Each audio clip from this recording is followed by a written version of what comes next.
Hello everyone, मेरे channel में आप सबका स्वागत है। मेरा नाम है मृणालिनी। चलिए देखते हैं आपकी स्पिरिचुअल जर्नी के रिलेटेड यूनिवर्स आपको टैरो के माध्यम से क्या मैसेज देना चाहते हैं। तो जैसे मैं हमेशा कहती हूँ, ये जनरल रीडिंग है, तो इसमें जो भी मैसेजेस आपको रेजोनेट करता है बस उतना ही लीजिए। जेंडर स्पेसिफिक नहीं है, टाइमलेस रीडिंग्स हैं, एज स्पेसिफिक भी नहीं है। और रेजोनेट जब आपको करता है तो जितना रेजोनेट करता है बस उतना ही लीजिए। और जो पोर्शन आपको रेजोनेट नहीं करता है, आप शायद आपके लिए है ये सोचकर आप उसे ज़बरदस्ती रेजोनेट ना करें। आप अननेसेसरी ओवरथिंक करने लग जाओगे या फिर ट्रिगर हो जाओगे, है ना। देखते हैं। डियर यूनिवर्स, प्लीज़ बताइए जो भी कलेक्टिव इस रीडिंग को देख रहे हैं उनके हाईएस्ट गुड के लिए आप उन्हें क्या बताना चाहते हैं।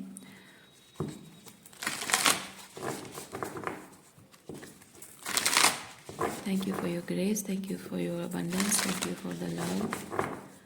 डियर यूनिवर्स, प्लीज़ बताएं जो भी कलेक्टिव इस रीडिंग को देख रहे हैं उनके हाईएस्ट गुड के लिए आप उन्हें क्या बताना चाहते हैं। Thank you, thank you. Okay, I am presence.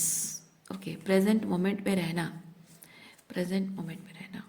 Okay, egoless state, unity consciousness, God works through you and others, seeing God with in everything and everyone. So working as divine way, in divine ways. Okay.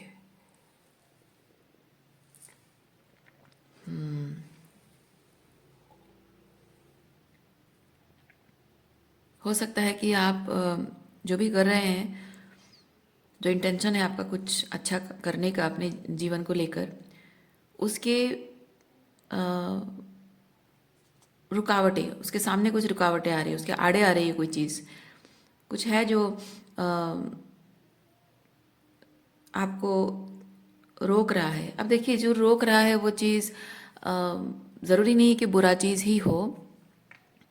जैसे मैं अगर example बताऊं तो आप अगर अपने career के लिए फाइट कर रहे हो, लेकिन आपके परिवार वाले कह रहे हैं कि नहीं नहीं, तुम्हें हम ये जॉब करने नहीं देंगे क्योंकि ये हमारे परिवार के खिलाफ है, हमारे सम्मान के खिलाफ है, हमारे हमारे संस्कृति परंपराओं के खिलाफ है, हमारे परिवार के सम्मान के खिलाफ है, हम ये काम तुमको करने नहीं देंगे। So that is in a bad way.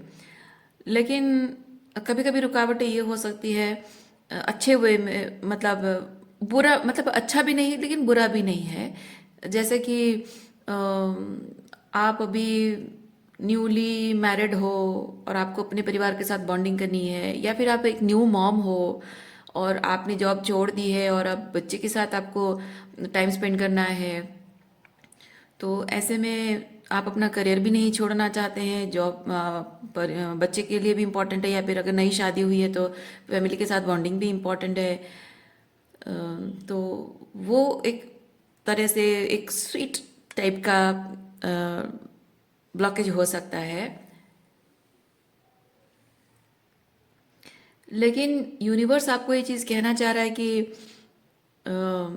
जो भी आपको लग रहा है कि ब्लॉकेज बन सकता है, rather than becoming a blockage, ये आपके करियर और रिलेशनशिप, जैसे मैंने कहा, अगर मैं कहूँ तो शादी के बारे में, नई शादी हुई है तो हो सकता है कि आप बावजूद इसके कि आपकी नई शादी हुई है, आप अपने करियर पर भी ध्यान दें। तो हो सकता है कि आप अपने करियर को और घर को किस तरह से बैलेंस करके संभाल रहे हो, ये देखकर हो सकता है कि आपके हस्बैंड के और आपके सास ससुर के साथ आपके रिश्ते और भी स्ट्रांग हो जाएं। हो सकता है कि उन्हें अपने पुराने जो सेल्फ है वो आपको इस तरह से दोनों चीज़ें बैलेंस करते हुए, लाइक जैसे लोगों का होता है ना बिलीव कि नहीं नहीं, तुम घर संभालो, तुम जॉब करोगी तो तुम घर नेग्लेक्ट कर दोगी, पति को नेग्लेक्ट करोगी, हमसे देखा नहीं जाएगा। तो अगर आप बहुत अच्छे से स्किलफुली उस चीज़ को कर लेते हो, संभाल लेते हो, तो हो सकता है कि आपकी मदर इन लॉ या फादर इन लॉ जो भी है उनके उनका नज़रिया बदल जाए आपके ससुराल वालों का, और फिर वो आपकी रिस्पेक्ट और ज़्यादा करने लगे आपसे। आप कितने स्ट्रॉन्ग पर्सन हो, कितने डिटरमाइंड पर्सन हो ये जानकर, कितने कमिटेड पर्सन हो ये जानकर उनका सम्मान, आपके प्रति सम्मान भी बढ़ जाएगा, अपनापन भी बढ़ जाएगा, है ना। तो अगर अगर आप एक न्यू मॉम हो तो हो सकता है कि आप बच्चा भी संभाल रहे हो, घर में बाकी लोगों को भी कोऑपरेशन के लिए आप मौका दे रहे हो। तो इधर जॉब भी है, उधर मतलब एक तरह से हो सकता है कि वर्क प्लेस में भी आपकी अंडरस्टैंडिंग हो जाएगी। एक न्यू मॉम होने के बाद भी आप कैसे जॉब संभाल ले रहे हो, या फिर घर में भी ये चीज़ होगा कि आप एक जॉब भी करते हो फिर भी अपने न्यूबॉर्न बेबी का ख्याल रखते हो। घर में आपके जो हैं, आपके इन लॉज हैं, उनका भी एक योगदान जब बनेगा तो वो भी आपको समझेंगे। हाँ, उनके और आपके बीच बॉन्डिंग बढ़ेगी, तो हो सकता है ये चीज़ भी हो। राइट। तो मैं यहाँ पे बहुत ज़्यादा नेगेटिवली नहीं सोच रही हूँ, मैंने तो सिर्फ यहाँ फेमिनिन्स का एग्जांपल दिया, न्यू मैरिज और न्यू बेबी का। अब मैस्कुलिन्स के लिए भी हो सकता है इन मैनी वेज। तो मैं यहाँ पे कुछ ऐसा नहीं फील कर रही हूँ कि कुछ ऐसा ब्लॉकेजेस जो टॉक्सिक लेवल पे कुछ है, मैं ऐसा नहीं फील कर रही हूँ। मैं जस्ट ये फील कर रही हूँ कि जो भी आप कर रहे हैं दोनों चीज़ों में बैलेंस मेंटेन करते हुए आप आराम से चीज़ें कर पाएंगे। हाँ, थोड़ी सी चैलेंजेस थोड़ी सी हो सकती है, लेकिन वो चैलेंजेस, ये कार्ड आपको बता रहा है वो चैलेंजेस आपके दोनों एस्पेक्ट को स्ट्रांग बनाने में हेल्प करेगा, बैलेंस मेंटेन करने में, स्ट्रांग बनाने में। आपके लोगों के साथ रिश्ते भी स्ट्रांग होंगे, आप अंदर से भी बहुत मजबूत बन जाओगे। चलिए देखते हैं कि ये किस तरह की चीज़ है, ये जो मैसेज है किस तरह का मैसेज है, देखते हैं।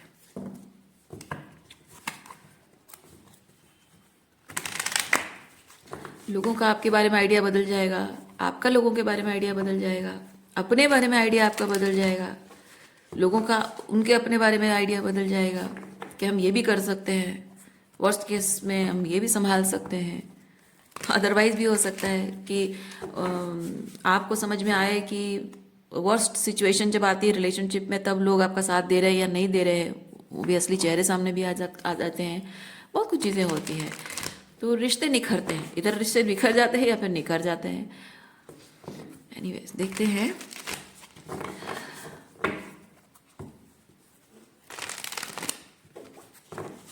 सिचुएशन क्या है आपकी।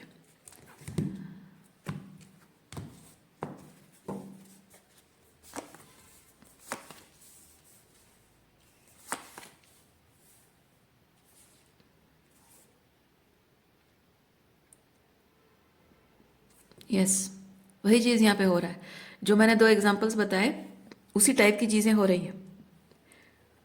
नॉट नेसेसरीली सिर्फ महिलाओं के लाइफ में, पुरुषों के लाइफ में भी कुछ डिफरेंट लेवल का हो रहा होगा, क्योंकि यहाँ पे दो या फिर शायद आई डोंट नो कितने हैं, बट हैं अलग अलग सिचुएशंस हैं जो आपकी अनडिवाइडेड अटेंशन मांगते हैं।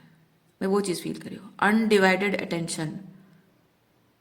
और दो सिचुएशंस हैं, और दोनों में से या फिर मल्टीपल सिचुएशंस हैं, ये 3 वॉन्ड्स हैं। तो मैं फील कर रही हूँ कि दो सिचुएशन शायद आपको दिख रहे हैं, लेकिन थर्ड उसका कुछ शायद आपको दिख नहीं रहा है।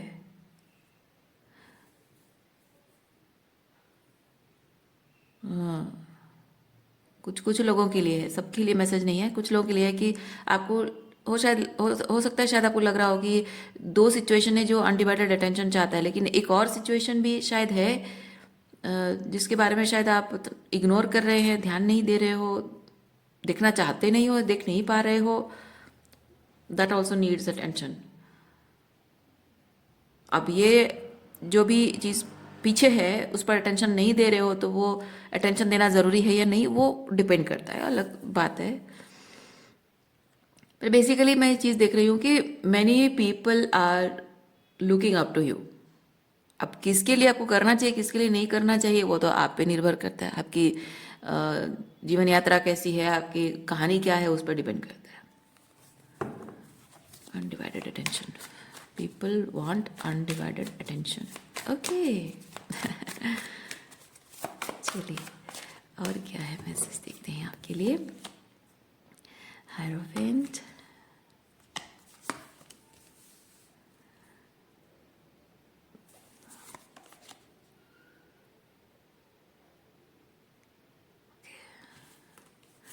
ये मुझे बताता है कि आपका अनडिवाइडेड अटेंशन किसी एक सिचुएशन को चाहिए, ये आपको पता है, आप श्योर हैं, या फिर हर सिचुएशन को आपका अनडिवाइडेड अटेंशन चाहिए, ये आइडिया, ये नॉलेज आपको है, you are very aware, you are very aware that everybody involve want undivided attention. अब बाकी ये डिपेंड करता है कि आप उसमें किसको प्रायोरिटाइज करना चाहते हो, किसको वो अनडिवाइडेड अटेंशन देना ज़रूरी समझते हो, वो डिपेंड करता है।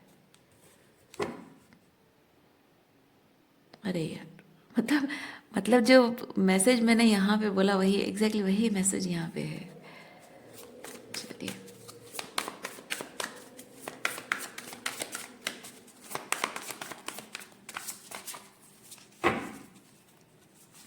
कोई एक सिचुएशन ऐसा भी हो सकता है, जैसे मैंने कहा कि कोई एक सिचुएशन को आप अटेंशन और देना चाहते नहीं हो, लेकिन जब आपका पास्ट एंटेंगलमेंट रहा है, पास्ट कार्मिक बॉन्ड्स रहे हों, उसकी वजह से हो सकता है कि वो अभी भी आपसे अटेंशन चाहते हैं, लेकिन आप देते देते थक चुके हो। तो पेंटिकल,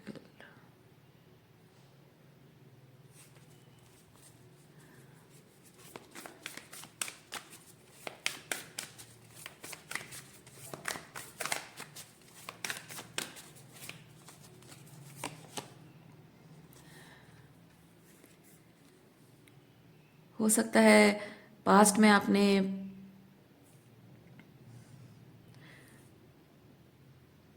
सारे के सारे सिचुएशन को मिला दिया हो कि सबको अटेंशन देना है, सबको प्रायोरिटाइज करना है, मुझे सब चाहिए। आप शायद पास्ट में हर चीज़ को होल्ड करके रखना चाह रहे हो कि नहीं, मुझे ये भी चाहिए, मुझे वो भी चाहिए, मैं किसी को छोड़ना नहीं चाहता हूँ, दोनों को मैं होल्ड करके, या फिर जो भी आपकी प्रायोरिटीज़ रही हों, पास्ट में इच्छाएं रही हों, हर चीज़ को मुझे होल्ड करके रखना है, मैं ये नहीं छोड़ सकता, वो भी नहीं छोड़ सकता, वो भी नहीं छोड़ सकता, मैं हर चीज़ को अपनाना चाहता हूँ, हर चीज़ को प्रायोरिटी देना चाहता हूँ, हर चीज़ को एक्सपीरियंस करना चाहता हूँ।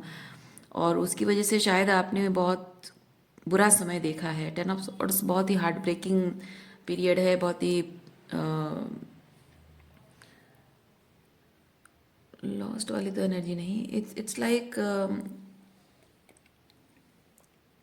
शैडो वर्क इन्वॉल्व हो सकता है उसमें। आपको सिचुएशन की डार्कनेस को देखना पड़ा, मैंने एक्सपीरियंस करना पड़ा हो, और आपको अपने अंदर की डार्कनेस को भी शायद डील करना पड़ा हो। बेसिकली बहुत सारा डार्क पीरियड, 10 ऑफ सॉर्ड्स बहुत सारा डार्क पीरियड को बताता है,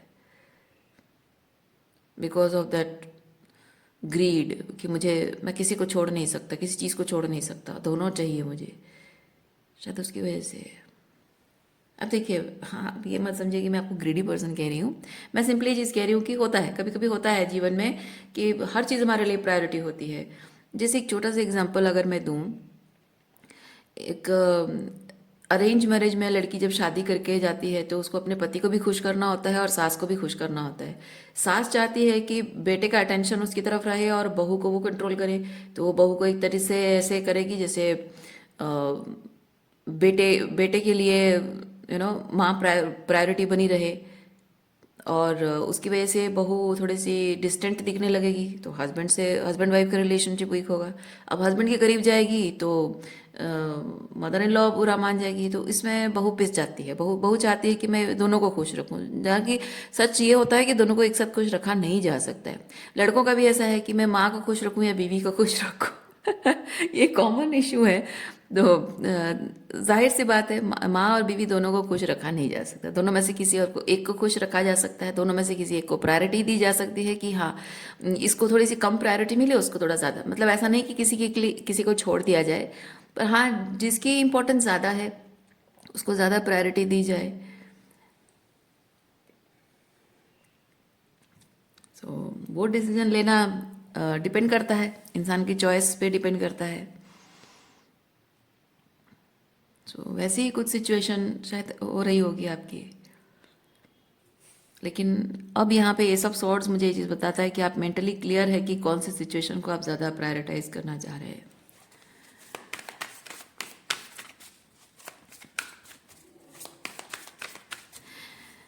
इट मे बी, देखिए, ये जो थकावट वाली एनर्जी है ना, ये ऐसा भी हो सकता है कि किसी एक सिचुएशन ने आपको थका दिया है, या ऐसा भी हो सकता है कि दोनों को जगल करते करते आप थक चुके हैं, और दोनों में से कोई भी टॉक्सिक नहीं है, बट आप जेन्युइनली दोनों को जगल करते करते थक चुके हैं, ऐसा भी हो सकता है।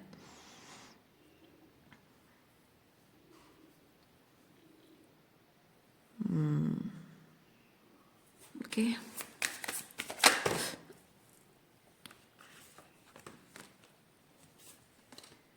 Justice, okay, justice.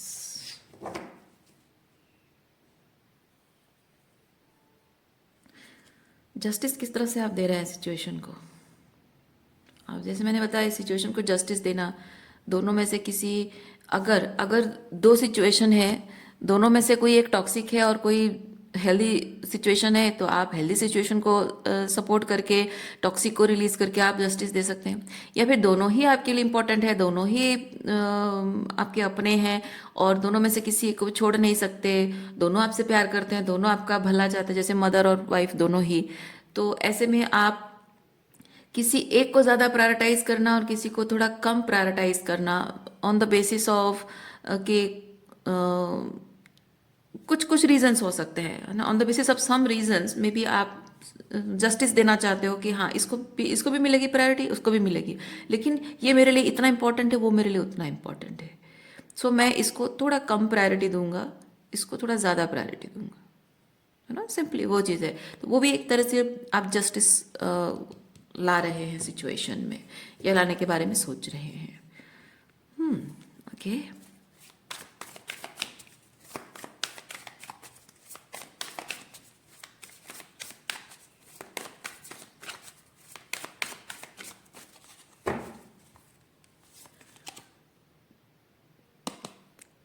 ताकि आपकी ज़िंदगी में हार्मनी बनी रहे। यस, ये जो भी आप डिसीजन ले रहे हैं, क्या डिसीजन ले रहे हैं, मैं इस कार्ड के साथ ना, अगर यस नो कहा जाए तो दिस इज अ यस, यानी कि आपने मन ही मन जो निर्णय लिया है, that is a right decision, और वही राइट डिसीजन ही आपके जीवन में स्वीट बिगिनिंग्स लेकर आएगा। हैप्पी एंडिंग्स नहीं कहूँगी मैं, मुझे हैप्पी एंडिंग्स शब्द मुझे नहीं पसंद है, क्योंकि ज़िंदगी में हैप्पीनेस कभी होती नहीं है, और आप हैप्पी एंडिंग बोल देते हो ना, तो सब कुछ खत्म हो गया। नहीं, स्वीट बिगिनिंग्स। तो अब हमेशा से जो लिखा जाता है ना हैप्पी एंडिंग, नहीं, आप अपनी ज़िंदगी में भी बदलिए। मेरा मेरा कहना है, मेरा मानना भी है कि आप अपनी ज़िंदगी में हर चीज़ को ना हैप्पी एंडिंग बोलना छोड़ दीजिए, स्वीट बिगिनिंग्स बोलना शुरू कर दीजिए। देखिए ज़िंदगी में कितना कुछ अच्छा बदल जाएगा। हैप्पीनेस की एंडिंग क्यों हो? हैप्पी हैप्पी सब कुछ मिल गया और बस एंड हो गया, कहानी खत्म? नहीं, कहानी तब शुरू होती है। जो टॉक्सिसिटी हम जीवन में एक्सपीरियंस करते हैं, उसी को कहानी बना देते हैं, और लास्ट में हमको जब खुशियां मिल जाती हैं तो हम कहानी खत्म कर देते हैं। पर ये फिल्मों में होता है ना, स्टोरीज में होता है, कहानी किताबों में, मूवीज में, टीवी सीरियल्स में होता है। पर जिंदगी की जो कहानी है उसमें सच ये है कि आपने जीवन में जो बुरा समय देखा है, वो बुरा समय आपकी जीवन की असल कहानी है ही नहीं। आपकी जिंदगी की असल कहानी किसे मानी जाएगी? जब आपने बहुत बुरा समय देखा, उससे ऊपर उठे, ये बहुत बुरा समय देखा, उससे ऊपर उठे, आप अपने लिए आपने सही चुनाव किया, अपने हाईएस्ट गुड के लिए उस चीज़ को नर्चर किया, आप ग्रो कर गए उस टॉक्सिक सिचुएशन से। उसके बाद जो मैच्योरिटी, जो समझदारी आपके अंदर आई है, उससे आपके अंदर जो बदलाव आया है, ये एक रिजल्ट आया है, ये फाइनल रिजल्ट नहीं है। इसके बाद जो आप मैनिफेस्ट करोगे, हेल्दी रिलेशनशिप मैनिफेस्ट करोगे, हेल्दी मैरिटल लाइफ मैनिफेस्ट करोगे, वो हेल्दी है, आप मैनिफेस्ट नहीं कर रहे हो। आपके अंदर जो बदलाव आया है, आपके अंदर जो मैच्योरिटी, समझदारी आई है, विजडम आपको मिला है, आपने जो अपने आप पर शैडो वर्क किया, अपने आप पर जो काम किया है, उसके बाद जो एक बहुत अलाइंड पर्सन, ऑथेंटिक पर्सन आप बन पाए, एम्पावर पर्सन आप बन पाए हैं, उसके बाद आपने अपनी मैरिड लाइफ को कैसे संभाला, अपना अपनों के साथ रिश्ते को कैसे संभाला आपने, वो असल चीज़ है। आपने पूरी पढ़ाई की, इतने मुश्किल से आपने साल भर पढ़ाई की, और अब एग्ज़ाम नहीं दोगे क्या? जो एग्ज़ाम का पीरियड आपकी ज़िंदगी का, ये एग्ज़ाम का पीरियड है। अब बाकी की ज़िंदगी टेस्ट है, और ये टेस्ट में क्वालिफाई आपको कौन करेगा? आप खुद करोगे। अब तक आपको नहीं पता था कि आप जो ज़िंदगी जी रहे हो वो सही है, गलत है, क्या करना चाहिए, क्या नहीं करना चाहिए। सो यूनिवर्स कहे, time was testing you, time was putting you in pedestal, time was putting you on the roller coaster of tests, ताकि आप उससे अ, वो काट पीट कर जो भी बनाते हैं वो तैयारी आपकी हो रही थी, आप तैयार हो रहे थे। तो तब आपको साइंस मिल रहे थे, यूनिवर्स से डिफरेंट तरीके से कंफर्मेशंस साइंस आपको मिल रहे थे कि yes you are going good और you are not doing good, है ना। आप शैडो में ऑपरेट कर रहे हो या फिर लाइट एनर्जी में हो, अच्छा कर रहे हो, सब कुछ यूनिवर्स आपको आउटसाइड से साइन देता था। अब जब आप समझ गए, चीज़ को जान गए हैं, अब जो आपकी ज़िंदगी होगी, अब जो हैप्पीली एवर आफ्टर आपकी ज़िंदगी में आप सोच रहे हो, नो ये हैप्पी एंडिंग नहीं, इसको हैप्पी बिगिनिंग कहेंगे। क्योंकि अब जब आप हैप्पी रिलेशनशिप में आ रहे हैं तो ये हैप्पी रिलेशनशिप है बोल के आप आ नहीं रहे हो। बात समझ रहे हैं, ये हैप्पी है इसीलिए नहीं आ रहे हो इसमें। ये रिलेशनशिप आप चाहते हो बिकॉज आप डिजर्व करते हो। आपने बस ये चीज़ देखा कि किसी भी इंसान से जो आप जुड़ रहे हैं वो कैसा इंसान है, उसको 100% आप नहीं जानते हैं। लेकिन यही तो आपको बोला जा रहा है, आई एम प्रेजेंस। तो प्रेजेंट में रहना, यानी कि प्रेजेंट में आपको इस लेवल पे, रिलेशनशिप के इस स्टेज पे आपको इस इंसान के साथ बॉन्डिंग करने के लिए, मतलब आप कैसे अब विश्वास कर पाओगे या नहीं, वो आपके लायक है या नहीं है, वो ऐसे सिचुएशन में, जिस सिचुएशन को आप फेस कर रहे हो उस सिचुएशन में वो आपके लिए क्या करना चाहिए, क्या कर रहा है, आप क्या कर सकते हो, तो अभी के लिए क्या ज़रूरी है, उस चीज़ पर ध्यान दे रहे हो। आपको लग रहा है कि रेड फ्लैग है, दूर हटाओ, ग्रीन फ्लैग है, आगे बढ़ो, है ना।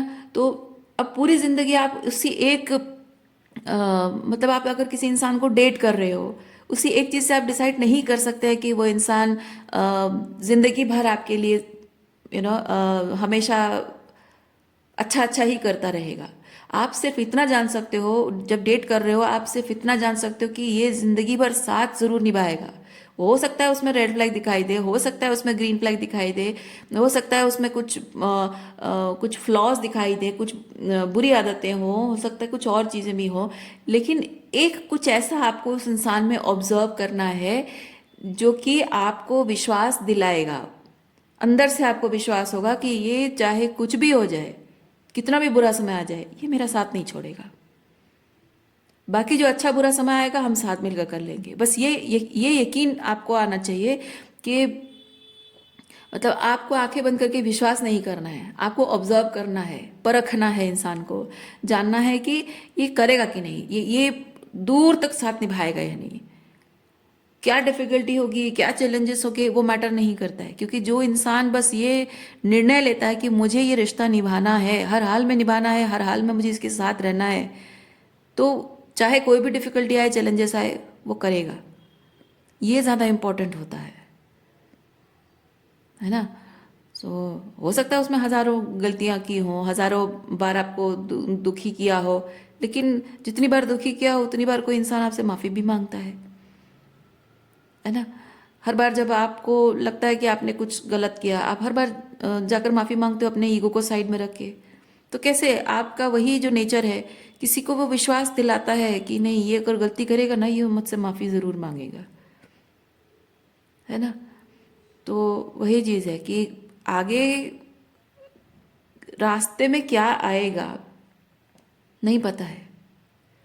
नदी जब बह के जाती है ना, तो नदी को नहीं पता है आगे कितने गड्ढे आएंगे, कितने पहाड़ आएंगे, कितना रोड का कचरा आएगा, कितना शहर का कचरा कितना उठा के जाना पड़ेगा समंदर तक पहुंचने के लिए, नदी को नहीं पता है। पर नदी का काम है वो बहती जाती है, उसका कमिटमेंट है, वो नदी बहती जाती है। समंदर से जब तक मिल नहीं जाती, उसका टारगेट वही होता है, समंदर से जब तक मिल नहीं जाती है वो रुकती नहीं है ना। वो चाहे जो भी हो उठा के लाती है। तो ये रिलेशनशिप ऐसा ही होता है, आगे जीवन में क्या होगा कैसा होगा ना आपको पता है ना उसे पता है। लेकिन इंपॉर्टेंट चीज़ यही है कि आप डिसाइड करते हो कि कुछ भी हो जाए मैं इसको छोड़ूंगी नहीं, इसका साथ निभाती रहूंगी मैं, because this person matters a lot to मी।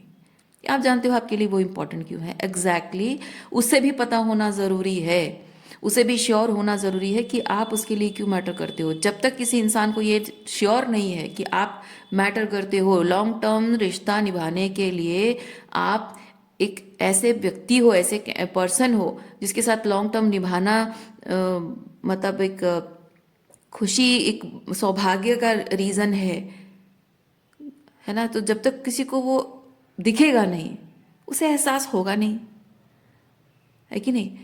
जब तक वो दिखेगा नहीं, किसी को एहसास होगा नहीं। और जब तक किसी को एहसास है नहीं, तो वो अपने आप से वादा नहीं कर, आपसे कोई वादा नहीं, वो अपने आप से वादा करेगा कि मैं इसको छोड़ नहीं सकता जिंदगी भर, क्योंकि ऐसे इंसान मिलते नहीं हैं, ऐसे लोग मिलते नहीं हैं, और ऐसे इंसान को मैं जिंदगी भर के लिए छोड़ना नहीं चाहता। जब मुझे मिला है कोई, तो मैं क्यों छोड़ूं, है ना। कुछ नसीब होते हैं लोग जो ऐसे कमिटेड ऐसे लोग मिल जाते हैं, तो मैं क्यों छोड़ूं इस इंसान को। तो वो अपने आप से वादा करेगा, आपसे कोई झूठा कोई वादा नहीं, क्योंकि जो मुंह से बोली बात ना, वो झूठी भी हो सकती है। जो अंतर मन से बात आती है वो हमेशा सच्ची होती है। तो वही चीज़ है, बोलकर कोई वादा कर दिया तो वो झूठा भी हो सकता है, कोई गारंटी नहीं है। लेकिन आपको देखना है कि उसके एफर्ट्स कैसे हैं। वो आपको आई लव यू बोलता है नहीं बोलता है, वो मैटर नहीं करता है। वो आपको बड़े बड़े वादे करता है नहीं करता, वो मैटर नहीं करता। मैटर ये करता है कि वो आपसे प्यार करता है, उसके एक्शन में, उसके बिहेवियर में दिखता है या नहीं। वो आपका सम्मान करता है या नहीं, ये उसके बिहेवियर में, एक्शन में दिखना चाहिए। वो आपके प्रति कितना कमिटेड है, लॉन्ग टर्म निभाएगा या नहीं, कितने भी अप्स एंड डाउन्स आए वो निभाएगा नहीं, उसके एक्शन और बिहेवियर में वो दिखता है। वही देखकर आपको समझना है कि इंसान आपके लिए सही है या नहीं, है ना। तो एक बार आप वो चीज़ जान लेते हो, उसके बाद आगे जाकर जिंदगी में कैसा भी मोड़ आए, वो हर पर्सन की, मतलब दोनों पर्सन की एक एक लेवल पे टेस्ट होती रहती है। जिंदगी भर हमेशा एक एक टेस्ट होती रहती है, और हर टेस्ट में इंसान अपने अपने अंतर्मन से ही खुद को क्वालिफाई करता है, क्योंकि उसको उसको पता होता है अंतर्मन से खुद को क्वालिफाई कर, मतलब मैं क्वालिफाइड हूँ, मैं पास हो गया। मतलब कैसा है कि इंसान अपने हायर सेल्फ से जब कनेक्टेड है, ऑथेंटिक है, तो वो इंसान जानता है कि वो जो कर रहा है गलत कर रहा है या फिर सही कर रहा है। तो जब गलत कर रहा है तो उसे अपने आप सुधारेगा, और खुद ही खुद को वैलिडेट करेगा कि यस मैंने सही काम किया, है ना। तो उसमें आपको उससे वैलिडेशन पाने की या उसको आपसे वैलिडेशन पाने की ज़रूरत नहीं है। कोई किसी को मैनिपुलेट करने की ज़रूरत नहीं है, कहीं कुछ छुपाना नहीं, कोई सीक्रेट नहीं, कोई झगड़ा नहीं, कोई कॉन्फ्लिक्ट नहीं, कुछ नहीं। जो भी है सब क्लियर है, जो भी है सब सामने है। इसीलिए मैं कह रही हूँ हैप्पी बिगिनिंग्स होता है, क्योंकि एक बार आप हैप्पी हैप्पी कुछ क्रिएट करना चाहते हो, बिगिनिंग उसकी तब होती है जब आप डिसाइड करते हो, और दोनों के एफर्ट्स में दिखता है कि इस रिलेशनशिप को, अच्छा बुरा समय जो भी चल रहा है, इसको बस स्ट्रॉन्ग बना के उसको लाइफ लॉन्ग मेंटेन करना है। क्यों? क्योंकि आप दोनों एक दूसरे के लिए मैटर करते हो, बाकी सब कुछ मैटर नहीं करता है, कुछ मैटर नहीं करता। सो आप दोनों एक दूसरे के लिए मैटर करते हो, वो आप दोनों में दिखना चाहिए, उसको आप में और आपको उसमें दिखना चाहिए कि लॉन्ग टर्म रिलेशनशिप के लिए वो मैटर क्यों करता है। So you become that person, आप वो पर्सन बनो तो कि कोई आपको देखकर समझेगा, आपसे मिलकर समझेगा, कि देख कर नहीं, मतलब मिलकर समझेगा कि हाँ she is a marriage material और he is a marriage material. और जब आप खुद एक मैरिज मटेरियल के लिए परफेक्ट वैसे बन जाओगे ना, तो आपको सामने वाले में भी वही नज़र आएगा जो है। रोज़ कलर ग्लासेस पहनकर इमेजिनरी आप देखोगे ही नहीं, क्योंकि आप जब रोज़ कलर ग्लासेस नहीं पहनते हो, मतलब इमेजिनरी ग्लासेस पहनकर दुनिया को नहीं देखते हो, आप अपने आप को भी वैसा देखते हो जैसे आप हो। आपको अपने आप में कुछ अच्छा लग रहा है तो ठीक है, नहीं लग रहा है तो उसे बदल दोगे आप। तो जब आप इतने ऑथेंटिक रहते हो, तो सामने वाला भी ऑथेंटिकली है या फिर ड्रामा कर रहा है, वो आपको समझ में आ ही जाएगा।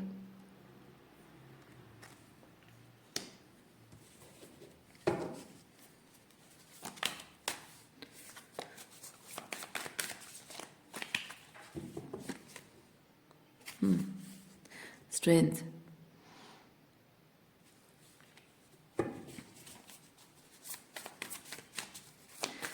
रिश्ते पनपने के लिए ना, अच्छा इस कार्ड को पहले मैं एक्सप्लेन करती हूँ।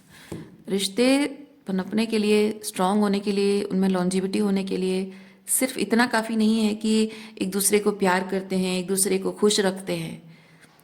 रिश्तों को स्ट्रांग होने के लिए कभी कभी ये ज़रूरी होता है कि सामने वाला जो कुछ भी जैसा भी है, जो भी कर रहा है, अगर वो रिलेशनशिप के हाईएस्ट रूट को सर्व नहीं कर रहा है, उसको उसके अंदर की डार्कनेस दिखाना बहुत ज़रूरी होता है।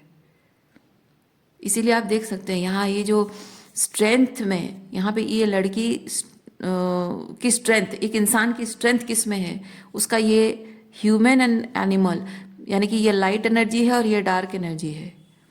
तो इंसान अपने अंदर के लाइट एनर्जी के साथ कि मैं अच्छी हूँ, मैं काइंड हूँ, मैं कंपैशनेट हूँ, मैं लविंग हूँ, मैं अंडरस्टैंडिंग हूँ, सिर्फ उतना काफ़ी नहीं होता है। लोग उस बात का फ़ायदा उठाकर आपको डोरमेट बना के चले जाते हैं।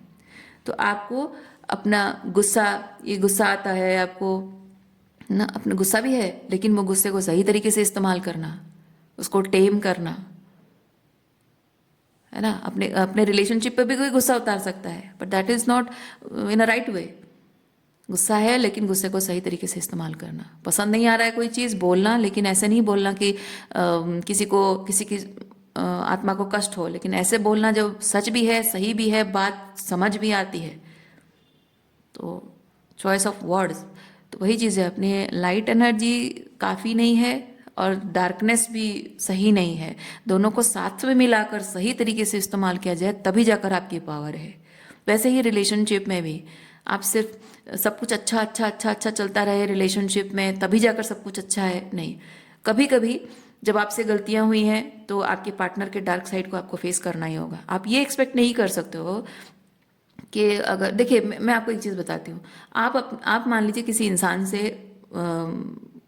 गुस्सा हो, नाराज़ हो, क्योंकि उसने आपसे कुछ बुरी बात कही है, कुछ गलत बिहेवियर किया है, आप उससे नाराज़ हो। तो नाराज़ होने का हक है, प्यार करते हो तो रिश्ते के नाराज़ होने का हक है आपको। तो आप नाराज़ होते हो और वो इंसान आपसे, उसे अपनी गलती का एहसास अगर है, वो आपसे आकर माफ़ी नहीं मांगता है और वो इंतज़ार कर रहा है कि आपका गुस्सा ठंडा हो जाएगा और उसके बाद आप खुद आओगे, खुद आकर बात करोगे, खुद सिचुएशन को थोड़ा सा ऑकवर्ड होने से रोक, मतलब चेंज करोगे, ऑकवर्डनेस को, ऑकवर्ड साइलेंस को आप चेंज करोगे, तभी जाकर वो आपसे बात करेगा। That is kind of manipulation. भले ही उसकी इंटेंशन नहीं है कि आपको आपकी फीलिंग्स, मतलब ऐसा नहीं कि उस इंसान को आपकी फीलिंग्स मैटर नहीं करती है, लेकिन फिर भी ये मैनिपुलेशन ही कहा जाएगा, क्योंकि इंसान को आपकी फीलिंग्स अगर मैटर करती है तो, हाँ, मैं नहीं कह रही हूँ कि जब गुस्सा हो आप एकदम से हॉट मोमेंट है तब बात करो, ऐसा नहीं है। हाँ, आप काम डाउन हो सकते हो, थोड़ी देर के लिए गुस्सा ठंडा हो जाए, उसके बाद उस चीज़ पर बात की जा सकती है। लेकिन कुछ लोगों का ऐसा होता है कि वो डरते हैं कि भाई जब गुस्सा मोमेंट में था तब बातचीत जो हो रही थी सो हो रही थी, लेकिन अब जब मैटर ठंडा हो गया है, मैटर शांत हो गया है, चुप हो गया है, और अब गुस्सा भी ठंडा हो गया है, तो मैं उसी टॉपिक पे फिर क्यों बात करूँ, मतलब खुद ही अपने आप को गड्ढे में क्यों डालूं। कुछ लोगों का ऐसा मानना होता है। तो ऑकवर्डनेस, आप गुस्सा हो, आप साइलेंट हो, ऑकवर्डनेस आपकी साइलेंस की वजह से है, तो आपको वो साइलेंस को दूर करना है, उसके बाद मैं बात करूंगा, दिस इज मैनिपुलेशन। सो सामने वाले को ये समझना जरूरी है। जैसे आपको चाहिए ना, आपको चाहिए कि आप, माना कि आपका गुस्सा ठंडा हो गया है, फिर भी आप चाहते हैं कि वो इंसान उस गलती को सुधारे, वैसे दोनों साइड से वही चीज़ होना चाहिए। तो आप जिस भी इंसान के साथ रिलेशनशिप में जा रहे हो, उसके अंदर उतनी पावर होनी चाहिए। आप वैसा करते हो ना, जब किसी आपसे गलती हो जाती है, आप पहले उनका गुस्सा ठंडा होने देते हो, उसके बाद आप जाते हो और बात करते हो कि देखो उस टाइम पे ऐसा हुआ था, वैसा हुआ था, हमको ये नहीं करना चाहिए था, या मुझे ऐसा नहीं करना चाहिए था। आप बात करते हो क्योंकि आप नहीं चाहते हो कि आपके और उसके बीच में उस टॉपिक को लेकर एक कांटा चुभता रहे। तो सामने वाले का भी आप वहाँ बहुत हिम्मत की ज़रूरत पड़ती है, स्ट्रेंथ, बहुत करेज की ज़रूरत पड़ती है। आप भी जानते हैं, आपने किया है ये चीज़, और आप जानते हैं उसमें बहुत करेज की ज़रूरत पड़ती है। अपने ईगो को साइड में रख के करना पड़ता है ये चीज़। तो आपका पर्सन भी ऐसा होना चाहिए कि जब आप नाराज़ हो तो वो आपका गुस्सा ठंडा होने के बाद वो आपको मनाने के लिए आए, वो मैनिपुलेशन करने के लिए नहीं कि कोई चीज़ ला के दे दिया, कुछ गिफ्ट दे दिया, या फिर किस कर दिया, या फिर आपको कहीं घुमाने ले जाने का वादा किया, या फिर चुपचाप बैठे रहे और मूवी देखते रहे, टीवी देखते रहे और इंतज़ार करते रहे कि बस कब खुद आके बात करेगी तो मैं मोमेंट देखकर कुछ ऐसे ही इधर उधर बोल के फुसला दूंगा। No, this is manipulation.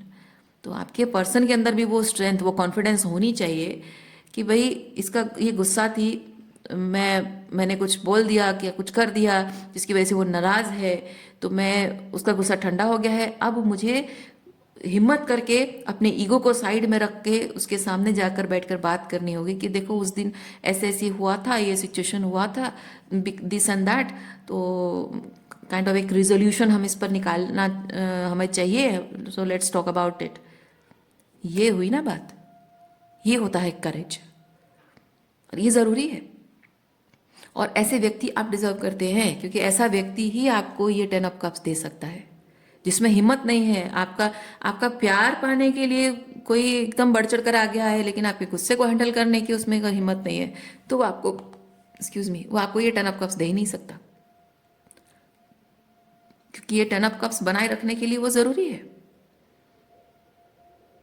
और हर बार, नहीं तो आपको क्या लगेगा कि हर बार मैं ही कॉम्प्रोमाइज़ करती हूँ, मेरे साथ गलत व्यवहार करता है और या करती है, और हर बार गुस्सा ठंडा होने के बाद मैं ही शैडो वर्क करती हूँ, मैं अपने गुस्से को कंट्रोल करती हूँ और मैं ही उसे फॉरगिव करती हूँ, मैं ही जाके बात करती हूँ, मैं कॉम्प्रोमाइज़ करती हूँ, मेरा सेल्फ रेस्पेक्ट कुछ नहीं है। ऐसे करने से क्या होता है ना, धीरे धीरे होता है कि सामने वाला आपको फॉर ग्रांटेड लेने लगता है। गुस्सा है ना, थोड़ी देर बाद गुस्सा ठंडा हो जाएगा, अपने आप आके बात करेगी, ज़रूरत नहीं है मुझे कुछ बोलने की। मैनिपुलेशन है ये टेकिंग फॉर ग्रांटेड। यही यही तो होता है रिलेशनशिप में, जिसकी वजह से बॉन्ड्स वीक हो जाते हैं। तो यही सबसे इंपॉर्टेंट चीज़ होती है। कुछ लोगों को लगता है कि जो बात खत्म हो गई उसको फिर से टॉपिक लाकर हम क्यों बेकार में गड़े मुर्दे उखाड़े। नहीं, गड़े मुर्दे उखाड़ना ज़रूरी है ऐसी सिचुएशन में, ताकि वो बार बार वही बात बार बार चुपती ना रहे। जो है सामने है, कुछ भी अंडरनीथ, अंडर द रग कुछ भी नहीं है ना। ऊपर से आप जैसे घर एकदम चकाचक सजाते हो और अंडर द रग कचरा पड़ा हुआ है, चलते हो तो अजीब अजीब सा लग रहा है, कितना ऑकवर्ड है। ये वैसा है रिलेशनशिप में, ये वैसा ही चीज़ होता है। अगर इस चीज़ को एक बार, दो बार, तीन बार कोई देखता है कि आप ऐसी तरह कॉम्प्रोमाइज़ कर रहे हो, वो हमेशा एक्सपेक्ट करेगा कि इसी तरह से अंडर द रग वो सारी चीज़ें छुपी रहे, और वो चीज़ उसको कोई फर्क नहीं पड़ेगा, क्योंकि अंडर द रग जो छुपा हुआ है वो आपके अंदर छुपा हुआ है, आपको तकलीफ देगा। जिंदगी भर आप यही सोचते रहोगे कि मैं हमेशा कॉम्प्रोमाइज़ करती रही हूँ, मैं हमेशा सेक्रीफाइस करती रही हूँ, मैं कॉम्प्रोमाइज़ करता रहा हूँ, और मेरे मैं लिबरल होने की वजह से, मैं लीनियंट होने की वजह से, मेरी कॉम्प्रोमाइज़ की वजह से ये रिश्ता टिका हुआ है, वरना इस रिश्ते का कब से ढह जाता है ये रिलेशनशिप। ये हमेशा आपको लगता रहेगा, और एक दिन ऐसा आएगा आप एग्जॉस्ट हो जाओगे, रिलेशनशिप छोड़ दोगे। तो इसीलिए ये इम्पोर्टेंट है कि आप इतने स्ट्रांग आप अंदर से बन जाइए कि कोई भी इंसान जब तक शैडो वर्क नहीं करता है, जिस इंसान ने गलती की है उस गलती को वो एक्नॉलेज नहीं करता है, अकाउंटेबिलिटी नहीं लेता है, तब तक मैं किसी भी हाल में उसको अलाउ नहीं करूँगा या अलाउ नहीं करूँगी। सेकेंड चांस के बारे में सोचना भी दूर की बात है। उतना स्ट्रांग आपको खुद को बनाना होगा। लेकिन आप अगर डरते रहोगे कि नहीं मैं ऐसा करूँगी तो उसे खो दूंगी, आप उसे नहीं खोओगे। समय के साथ साथ आप रियलाइज करोगे आप खुद को ही खो चुके हो, जो कि हमेशा आपके साथ यही होता रहा है। सो अब समय बदल चुका है, अब वो ट्रांसफॉर्मेशन आपकी ज़िंदगी में आ रहा है, बदलाव आ रहा है। ये जो कुछ भी आपने एक्सपीरियंस किया है जीवन में, क्यों, क्या है लेसन, क्यों है, इसीलिए तो है।